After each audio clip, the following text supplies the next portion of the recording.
সাহিল হোসেন। হ্যাঁ সাহিল হোসেন। সাহিল হোসেন, ঘর কোন? বরবেটি। বরপতি। আর তোর নাম কি? মুক্তার হোসেন। হ্যাঁ মুক্তার হোসেন। ঘর কোন? কুটিকুটিয়া। হ্যাঁ কুটিকুটিয়া। কুটিকুটিয়া। কি নাম? সাহিল আলী। হ্যাঁ সাহিল আলী। সাহিল আলী, ঘর কোন? বরবেটি। বরপতি।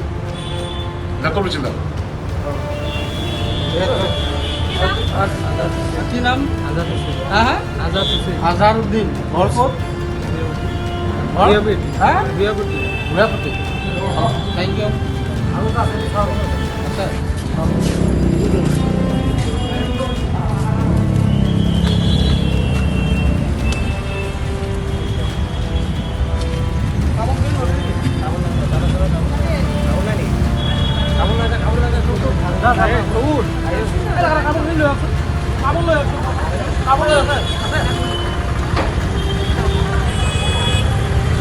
যিকোনো খবৰৰ বাবে যোগাযোগ কৰক 7099017330 লগতে 7099017110 নম্বৰত।